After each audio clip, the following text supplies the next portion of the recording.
Hey, and welcome to Locked On Lakers for Monday. Andy Kamenetsky, Brian Kamenetsky. Some final thoughts on the Lakers closing out the Warriors, plus what it could all mean for the Western Conference Finals against the Nuggets. That is next. You are Locked On Lakers, your daily Los Angeles Lakers podcast. Part of the Locked On Podcast Network, your team every day.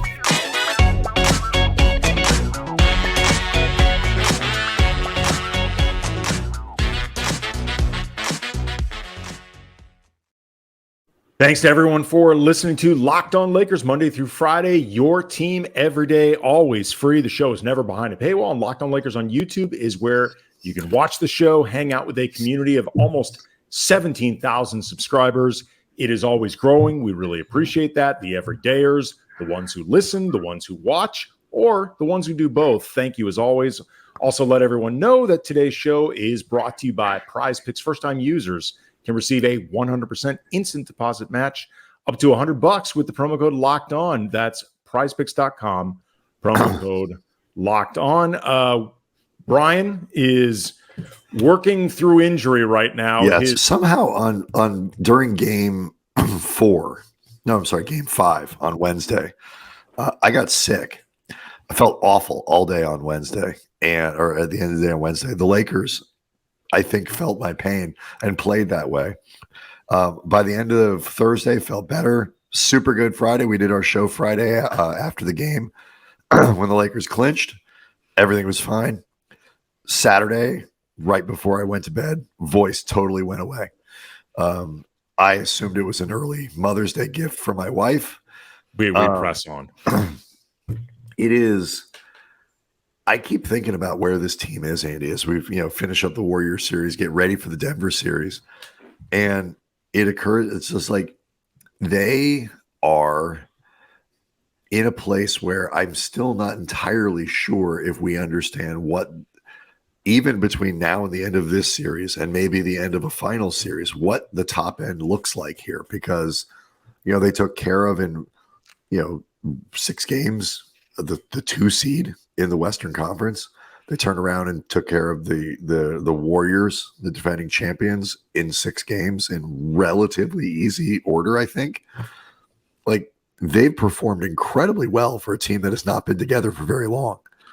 No. That's one of the reasons why, we've said many times that we feel like, and at this point, I think it is just abundantly obvious that Rob Pelinka and Jeannie Buss should be looking to, roll back as much of this roster as they possibly can, because there's so many people who theoretically could end up walking in free agency. And we're past the point, though, where we're like, do we want to do this or Kyrie? Like, they're no longer not thinking about Kyrie anymore in the front office, are they? I would like to think they're not, but, I will never put star effery past this franchise. It is in a lot of ways part of their ethos, regardless of how well run you think they are. It's just, this is part of what would be their human nature.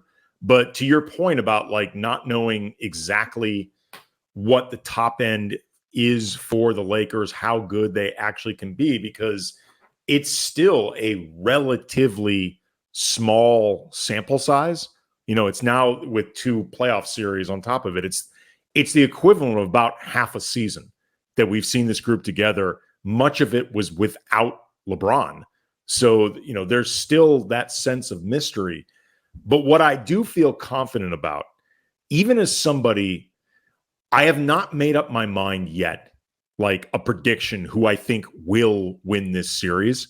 I think the Lakers absolutely can. There's no question in my mind that they can win this series. I just think Denver's really good, and it's causing me just to think more as opposed to the other 2 series, Memphis and Golden State. I was very confident the Lakers both could win and would win. Like, it never really wavered. But one thing I'm absolutely positive about, these are the 2 best teams in the Western Conference. And I don't think it's even close, actually. Like, every now and then you see a conference finals where it doesn't feel like the best 2 teams in that conference are the ones representing. it's just things shake out weird, or there's an injury, or one team played inexplicably bad, one team got inexplicably hot. I think without question, the Lakers and the Nuggets are the two best teams in this conference, and that is why we are here right now. I don't think there's any question that Denver is. Certainly with there was like that week and a half period at the beginning of the season where we're all kind of like wondering what's wrong with the Nuggets, and then we stopped asking that question for most of the season. And they've got Jokic obviously, and Jamal Murray, who's gotten generally better as the season's gone along, as he's gotten more healthy. Michael Porter Jr. and KCP has been a great fit with them, and just the good depth, really well coached, and I think they've been obviously the best team in the conference all year long.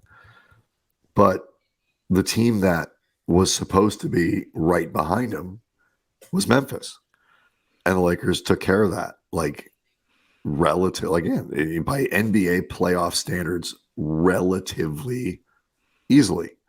And they benefit from injuries. That happens. There's no question.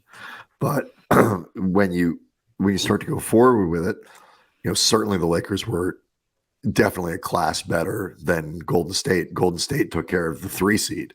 So, I mean, maybe it's a down year for the conference, and I think the Lakers, got lucky in the sense that, the door was held for them, Hodor, Game of Thrones style, for most of the season until they could finally make a move. But that's how it turned out. Every run in the playoffs, every good team, like you get a little bit of good fortune, and the Lakers are taking advantage of the good fortune that they got by the conference kind of cooperating in unusual ways all season long. And right now, I don't see how you would say, I agree with you. I don't see how you could look at them and say they're not, at worst, the second best team in the West. It also feels too, and this is, I think, something that's really exciting, both for this team big picture, because again, I think they should be seriously considering trying to keep this group intact as much as they can, but also small picture for this upcoming series.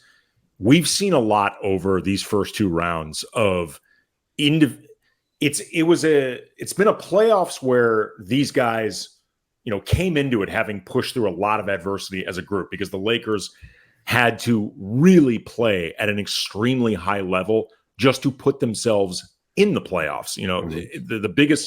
The biggest concern we had post deadline wasn't the quality of this team. You and I both immediately said, this is a really good roster. Like on paper, this roster is very good. We just weren't sure there was enough runway for them to catch up. But then you look at like individual players, like Anthony Davis, for example, who, always has that spotlight and microscope on him, and in certain ways fair, certain ways unfair. I'm sure at times people like you and me have contributed to this, hopefully in ways more often fair than not. But, he had this monster game 6 on the heels of Barkley and Shaq and Stephen A. and that whole BS, with the game 5 concussion. I don't know if you saw this, by the way, too, but Jason Jones from The Athletic, friend of the show, caught up with Shaq and asked Shaq about his comments about whether or not he was making fun of AD and getting injured. And Shaq said, quote, "I ain't making fun of nobody. That's not what I do. But I do know you're not going to stop me from playing in that game 6. And then later went on to add, "See why I walk funny? It's because I sucked it up. You see why my toes don't bend? Because I sucked it up." First of all, it's ironic for him to bring up toes, considering in 2003 he healed up on company time. Right. But secondly, again, I go back to my original point that I said in my rant after leading into game 6, after game 5. You are mocking him. So just say you're mocking him. Everybody knows you were mocking him. Have the balls to say it. And then AD responded. D'Angelo Russell has, I think, overcome a lot of bad playoffs, whether with the Nets or with the Timberwolves. And, those questions about whether he can perform in the playoffs, whether he's a liability, if defense would keep. D'Angelo has, his overall field goal percentages are like 10% higher than any series he had ever had leading into this year. He's had like one stinker per series, but for the most part, he's been fine. Occasionally gone through the roof. His defense hasn't been a problem. Austin Reeves pushed through that early fatigue as somebody who is not used to this. He's never done this before. This is different for someone like him. Like it's been really. I think the Reeves thing is fascinating. Just be like the Reeves, the explanation is just so he broke it down. Like it's more basketball than he's played at this level, at this intensity ever. Last season wasn't close because the games weren't, he didn't have as big of a job to do. And the Lakers were essentially playing playoff games for the last 6.5 weeks of the season. So, the wall is real, folks. And Reeves ran into it, and he seems to have kind of maneuvered his way around it in one form or another. Hell, Lonnie overcame being out of the rotation after the roster was reconfigured. And he earned his way back into the rotation by staying ready. And that was a lot of adversity in of itself. So there's just a lot of character that we've seen with this team post-deadline and everything that it took to get to where we are right now. And that in and of itself makes you, or at least makes me, feel really good about this team heading to what I think is going to be a hard series against Denver. I want to ask you a little bit more. I want to ask you a couple more questions about this. And then looking a little bit forward to the Denver series as to lineups. The Lakers went with 3 guards at the end of that, in game 6 against the Warriors. What you think they might do for game 1, because, playoff series, you never run the same lineups necessarily as the matchups change. So we'll get to all that next. Locked On Lakers is brought to you by Prize Picks, and Laker fans, if you haven't signed up yet for Prize Picks, you're missing out on daily fantasy made easy and the 1 million daily Superflex promotion. And every day of the NBA playoffs, including the finals, one Prize Picks user will win a chance at becoming a millionaire. One entry placed after 8 a.m. Eastern Standard Time will be randomly selected each day. Whoever placed that entry will be given a 6-pick flex with the following payouts: 6 correct picks, $1 million; 5 correct picks, $80,000; 4 correct picks, $16,000. Full details can be found at prizepicks.com/million. You must opt in at this link to be eligible for the $1 million entry. And once you opt in, all you have to do is play the game like normal, and you could be the lucky winner. Prize Picks has the best NBA DFS prop game on the market, more NBA props than any other DFS prop operator. Superstar players, bench players, just pick 2 to 6 players and whether they will notch more or less than the Prize Picks stats projections, and you can win up to 25 times your money. And Prize Picks offers projections on everything from MLB to NHL playoffs, cricket. Use the award-winning app on both the App Store and Google Play. Entries can be made in 60 seconds or less. Safe, fast withdrawals. Download the Prize Picks app or go to prizepicks.com. Sign up, play daily fantasy sports. First-time users can receive a 100% instant deposit match up to $100 with the promo code Locked On. Again, don't forget that promo code Locked On at the sign up for the instant match. If you're not playing Prize Picks, you do not know what you're missing. So one of the things that we learned this weekend was that for all the bubble haters out there, for the bubble minimizers out there, the Final Four in 2023 is exactly the same as it was in 2020. So it's Lakers versus Denver. It's Miami versus Boston. And, from a Lakers standpoint, you could, none of these teams are, no team is exactly the same 3 years later. The Lakers are radically different. Lakers are Anthony Davis and LeBron James are the only remaining players from that team. And so, it's kind of an interesting little piece of serendipity. But when you look at the kind of the DNA that goes through it in terms of reaching that top end, how much can you pull from the 2020 run? Because obviously not everything boils down to LeBron and AD, but a lot boils down to LeBron and AD. Well, as far as just DNA and looking at the teams as a whole, you've got all 4 teams have basically the same core star players, like the core players that everything is built around, whether you're talking about LeBron and AD for the Lakers, Jimmy Butler, Bam Adebayo for the Heat, no Tyler Hero, but those are still the 2 best players on this team. Jason Tatum, Jaylen Brown, Marcus Smart, for the Celtics, and then for Denver, you've got Jokic, Murray, Porter. Like, so in that sense, it validates a lot of what we did see in 2020. As far as what I think you can look for the commonalities in the 2020 team versus the one that is in the Western Conference Finals now for the Lakers, obviously, like you said, the only literal commonalities are LeBron and AD. But what I think you saw similarly is very well-suited complementary pieces on both teams. They're not exactly the same type of complementary pieces, because the 2020 team, LeBron and AD were, 3 seasons younger. LeBron had been coming off, and AD had been coming off long off seasons because neither made the playoffs, and they had 3 months off because of a pandemic. You saw the two of them be able to play at like superstar production levels, game in, game out. Assuming they stayed healthy, you did not need to worry about that at all. And the players surrounding them were largely just 3-and-D players and size options in Dwight or JaVale or Markieff Morris, if you wanted something in between.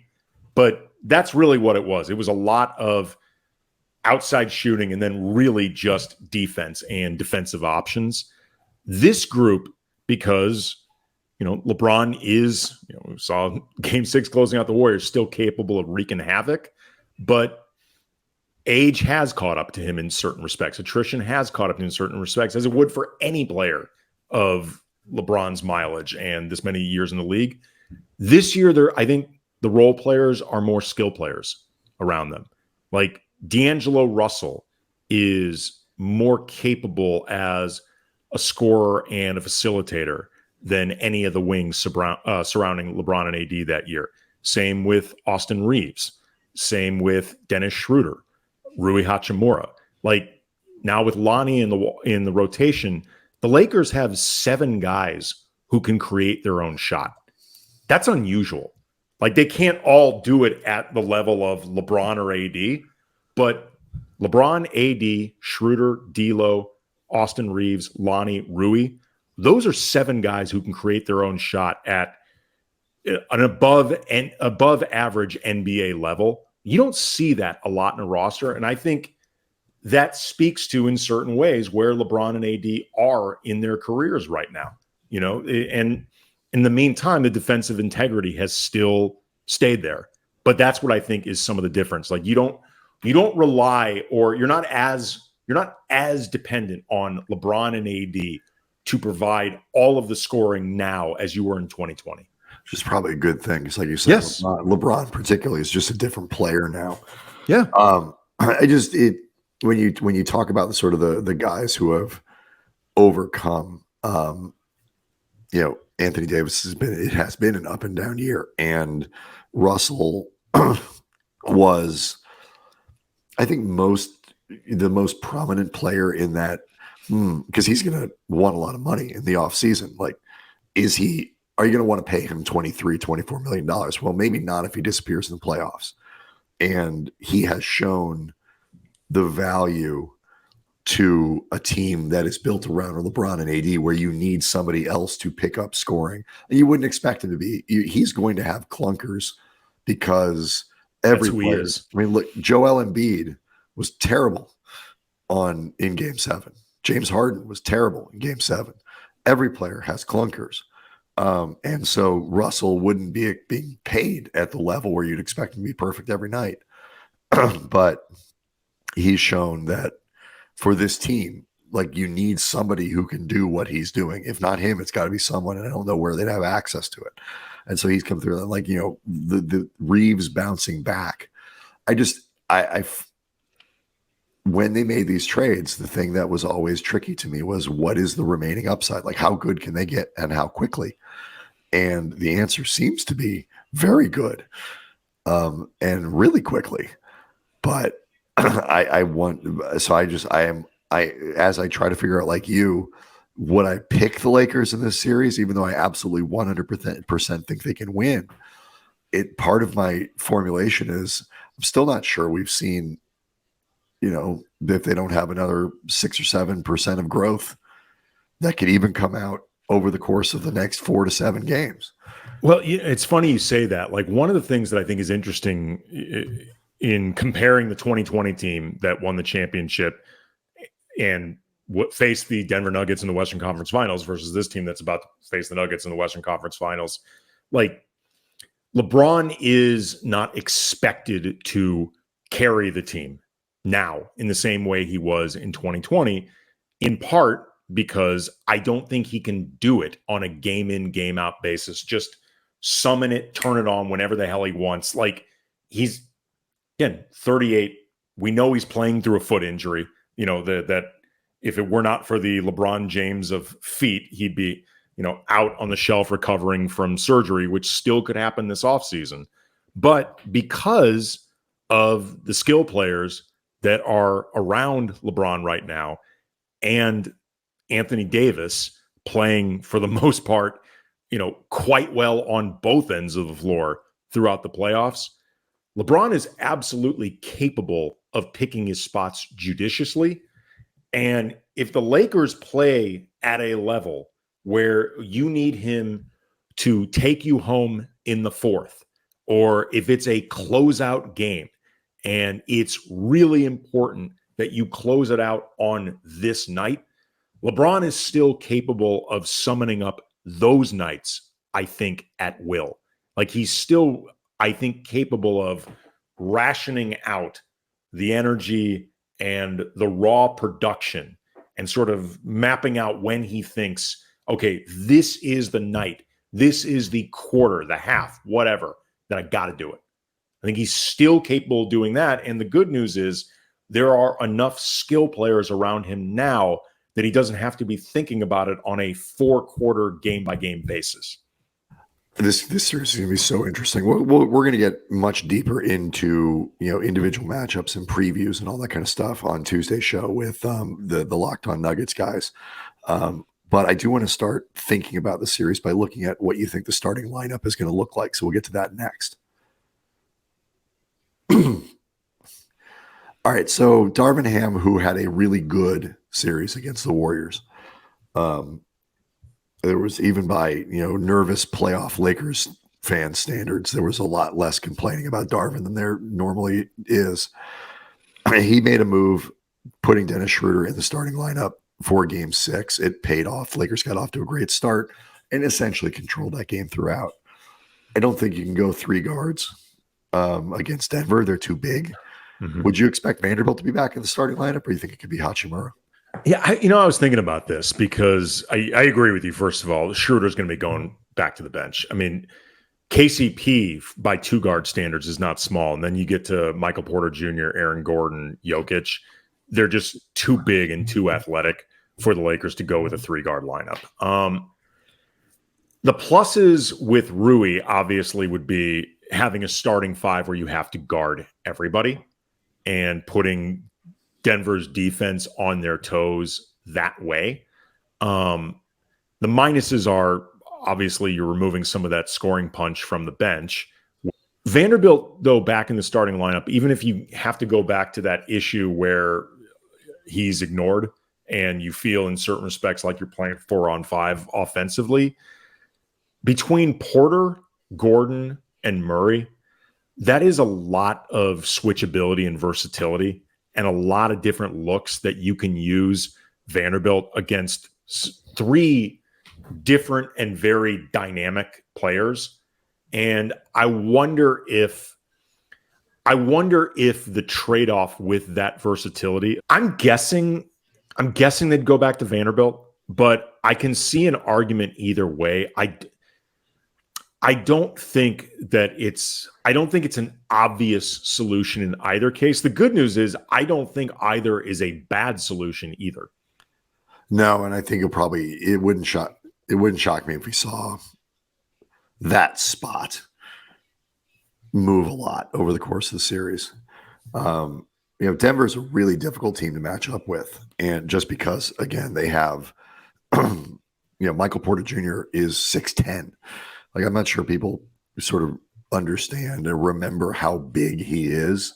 And he's not like he's pounding people down low, but he's a really big dude. Yeah, he's like a poor man's Durant.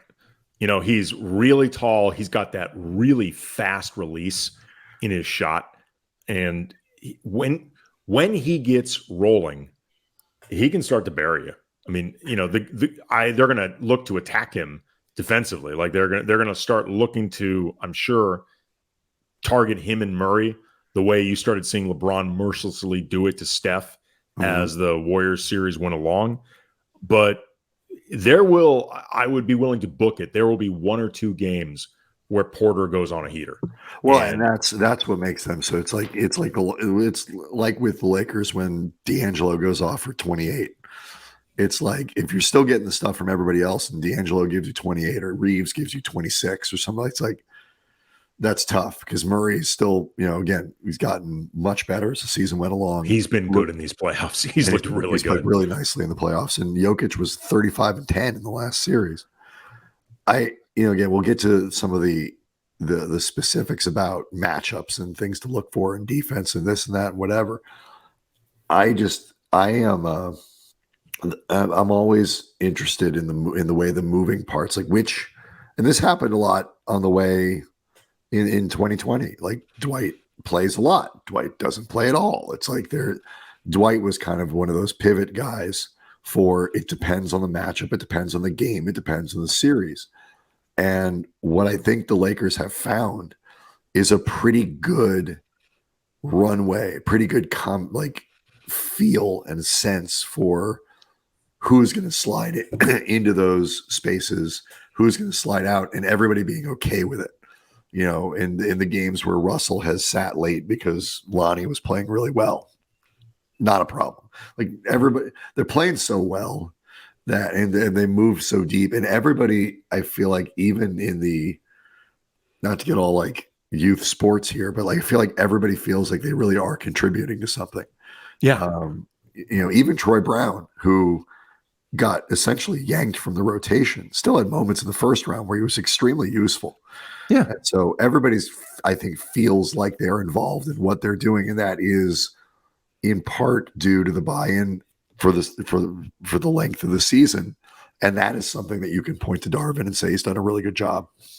Yeah. One last thing I was thinking about in terms of the rotation and, the moves Darvin's going to make. The Nuggets are a lot like the Lakers in that they've had no backup center. Like their 8-man rotation does not include old friend Thomas Bryant or older friend DeAndre Jordan or mild acquaintance Zeke Naji. I see what you did there, old friend DeAndre Jordan. It works on 2 levels, Andy. Yes. And unless foul trouble becomes an issue for AD, I think Ham's inclination to just go with LeBron or Rui as the backup 5 can work against Denver, and there can be an opportunity to really mirror AD's minutes with Jokic's. I think you could still see Wenyen Gabriel out there occasionally, to give AD a rest, or obviously if there's foul trouble. But Denver's 3 through 5 in the starting lineup is big, and Jokic is huge. So you think so much about what do you do with that center spot defensively, because Jokic is so big and, a lot of times just impossible to slow down. And he's the straw that stirs the whole thing. But I don't actually think Denver's overall size is going to be an issue for the Lakers. Again, unless there's extreme foul trouble going on, something like that. Yeah, I would agree. It's a really interesting series for sure. All right, so for the everydayer, something to look forward to. Really, everybody should look forward to Tuesday's episode. We're going to break this thing down with the Locked On Nuggets guys, Adam Mares and Matt Moore. From that show will be joining us, a big crossover preview episode of the Western Conference Finals. Locked On Lakers on YouTube is where you can go to see the show. And I look the same. I just don't sound right. Hang out with a bunch of Lakers fans and get ready for what should be a real barn burner on Tuesday.